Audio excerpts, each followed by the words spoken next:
minasyaitonirrajim. Bismillahirrahmanirrahim. Alhamdulillahirabbil alamin. Assalatu wassalamu alal asyrafil anbiya'i wal mursalin, khatamin nabiyyin Abul Qasim wa Abuz Zahra Muhammad. Allahumma shalli ala Muhammad wa ali Muhammad wa alihi thayyibin at-tahirin wa ashabil muntajabin wa man tabi'ahum bi ihsani ila yaumiddin. Wala haula wala quwwata illa billahil aliyyil azim.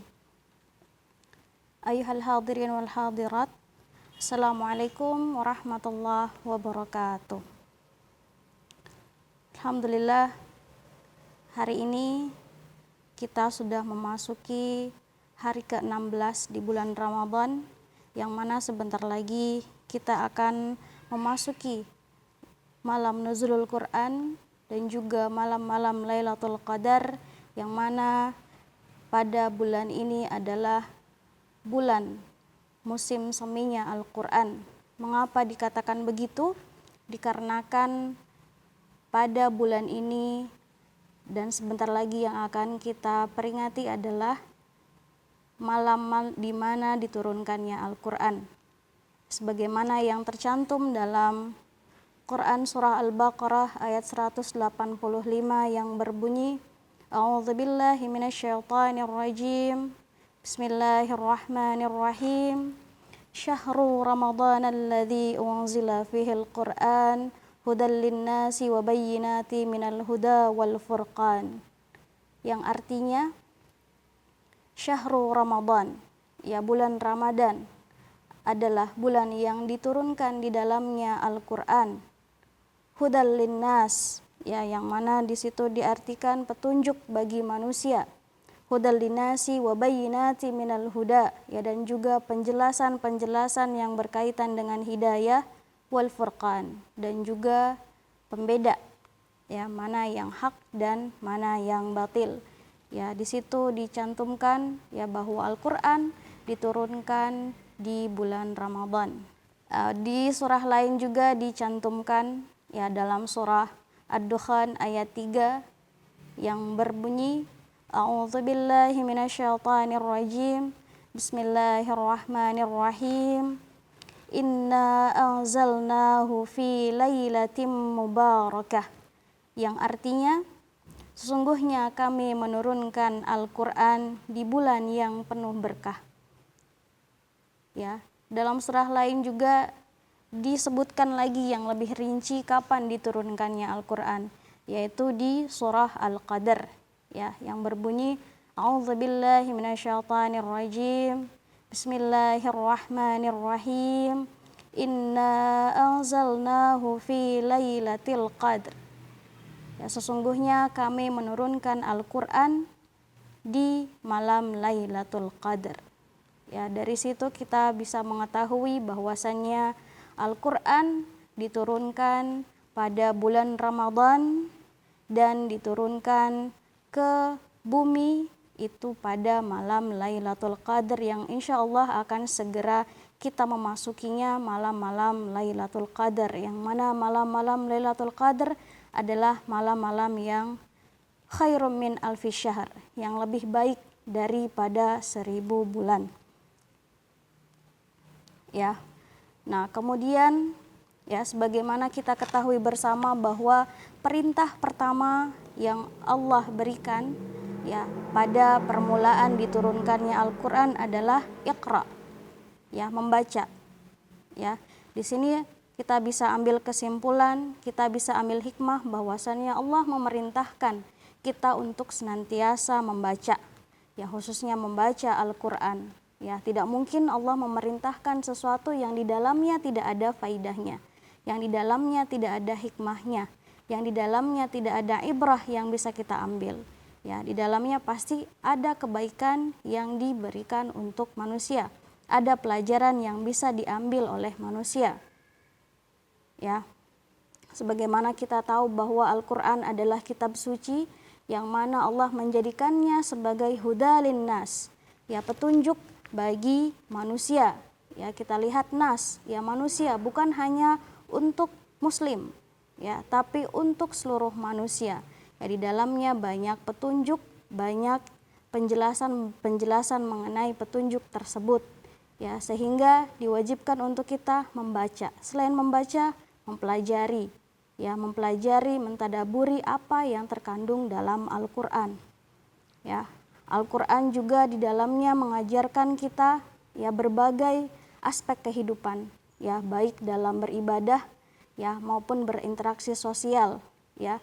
Dalam Al-Qur'an pun kita bisa mengambil pelajaran bagaimana menjadi manusia yang berakhlakul karimah, manusia yang dipenuhi dengan akhlak-akhlak yang mulia, ya. Dan juga di dalam Al-Qur'an juga banyak kita mengambil pelajaran bagaimana menjadi manusia yang bisa berbuat adil, ya, bagaimana memuliakan orang lain dan sebagainya. Banyak hal yang bisa kita ambil dalam Al-Qur'an. Ya, selain itu pula Al-Qur'an juga adalah obat. Ya, Al-Qur'an adalah obat bagi hati-hati yang kosong, ya, bagi hati-hati yang diliputi dengan kegelisahan, diliputi dengan kegundahan, ya. Makanya kita dianjurkan jangan pernah lepas dari Al-Qur'an, karena Al-Qur'an adalah obat yang paling mujarab. Nah, orang yang berinteraksi baik dengan Al-Qur'an pasti dia akan merasakan kesejukan, merasakan kedamaian yang dipancarkan dari Al-Qur'an. Dan sementara orang yang jauh dari Al-Qur'an pasti dia akan merasa kosong, ya, jiwanya. Dia pasti akan merasa gersang jiwanya, sama halnya seperti rumah yang kosong pasti akan senantiasa rapuh ketika tidak ada apapun yang mengisinya. Nah, begitupun hati, ketika kita jauh dari Al-Qur'an, maka bisa dipastikan bahwa hati kita akan diliputi dengan kegersangan, kekosongan, dan kerapuhan. Ya, di era digital seperti ini, ya, waktu kita lebih banyak dihabiskan untuk hal-hal yang lalai, ya, hal-hal yang berkaitan dengan kelalaian, hal-hal yang berkaitan dengan ghaflah, ya, maka kita yang menyebabkan kita jauh dari Al-Qur'an. Oleh karena itu, ya, di bulan yang penuh berkah ini, marilah sama-sama kita memperbanyak kembali membaca Al-Qur'an, memperbanyak lagi kita mengakrabkan diri dengan Al-Qur'an, karena Allah sudah mengatakan bahwa di dalam Al-Qur'an terdapat hidayah dan penjelasan-penjelasan yang bisa kita ambil di dalamnya. Dalam riwayat disebutkan, sebaik-baiknya manusia adalah mereka yang belajar dan mengajarkan Al-Qur'an. Ya, dan dalam riwayat lain juga dikatakan sebaik-baiknya manusia, ya, ataupun orang yang belajar, mengajarkan dan mengamalkan Al-Qur'an dalam kehidupannya, maka merekalah orang yang layak masuk ke surga. Ya, ayuhal hadirin wal hadirat rahimakumullah. Nah, bagaimana caranya untuk kita termotivasi agar menjadi orang yang akrab dengan Al-Qur'an? Ya, tentunya kita harus memotivasi diri kita dulu. Ya, dengan cara kita ketahui dulu apa saja fadilah dari membaca Al-Qur'an. Ya, suatu hari Nabi ditanya mengenai apa amalan yang bisa menjaga dan juga menambah keimanan. Nabi Shallallahu Alaihi Wasallam menjawab, bacalah Al-Qur'an dalam setiap keadaan. Ya, jadi kita bisa ambil kesimpulan bahwa dalam keadaan apapun, baik suka maupun duka, ya, bacalah Al-Qur'an. Ya, dan juga dalam hadis, ya, riwayat disebutkan, ya, bahwa Al-Qur'an adalah surat yang dikirimkan oleh Allah Subhanahu wa Ta'ala untuk setiap hambanya. Oleh karena itu, sudah semestinya kita sebagai seorang hambanya senantiasa membaca Al-Qur'an minimal sekurang-kurangnya 50 ayat dalam sehari. Ya, kenapa 50 ayat dalam sehari? Agar kita senantiasa bersama dengan Al-Qur'an. Nah, apabila dalam membaca 50 ayat tersebut berat, ya, mungkin kita bisa mencicilnya setiap kali kita selesai melaksanakan sholat wajib. 10 di sholat zuhur, ya, kemudian 10 lagi di sholat asar, 10 lagi di sholat maghrib, dan seterusnya sampai 5 waktu tersebut kita senantiasa membaca Al-Quran, dan setiap harinya kita bisa memenuhi ya minimal 50 ayat dalam sehari. Nah, kemudian waktu-waktu apa saja yang diutamakan dalam membaca Al-Quran? Ya, yang pertama tentunya ya yang sedang kita laksanakan pada hari ini yaitu bulan Ramadan. Waktu yang utama dalam membaca Al-Quran adalah bulan Ramadan. Ya, segala sesuatu memiliki musim semi. Ya, dan musim seminya Al-Quran adalah bulan Ramadan. Ya, jadi Ramadan ini adalah musim seminya Al-Quran, ya. Karena banyak orang yang senantiasa berlomba-lomba memperbanyak bacaan Al-Qur'annya, ya juga Ramadan adalah hari di mana diturunkannya Al-Qur'an, bulan di mana diturunkannya Al-Qur'an.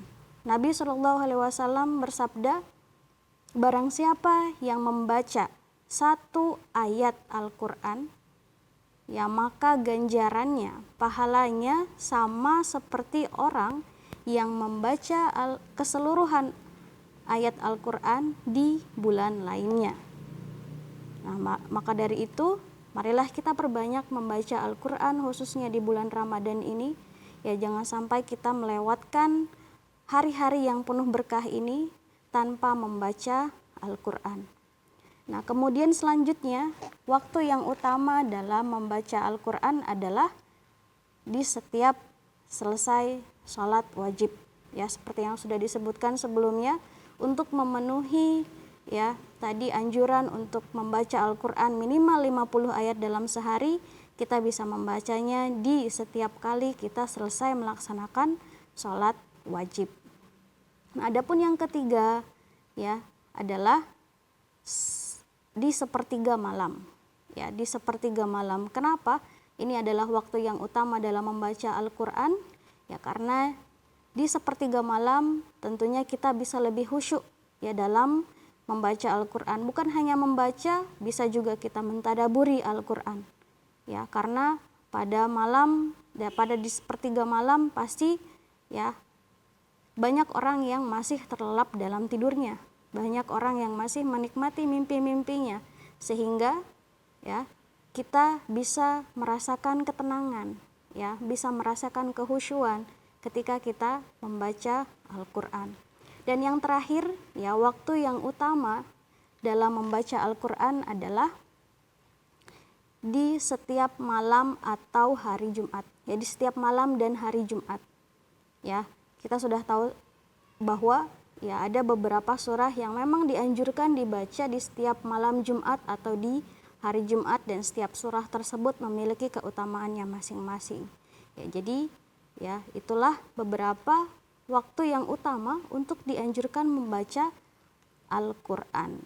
Ya, di bulan yang penuh berkah ini, marilah kita sama-sama meningkatkan kembali ibadah kita, ya memperbanyak kembali membaca Al-Quran, memperbanyak mentadaburi Al-Quran, sehingga kita tidak melewati begitu saja Ramadan di tahun ini, ya, dan belum tentu ya di Ramadan berikutnya kita bisa merasakannya kembali. Oleh karena itu, gunakanlah sebaik-baiknya kesempatan bulan Ramadan ini untuk memperbaiki kembali kualitas ibadah kita. Ya, mungkin itu yang bisa saya sampaikan. Wallahu a'lam bishawab. Astagfirullah rabbi wa atubu ilaih. Assalamualaikum warahmatullahi wabarakatuh.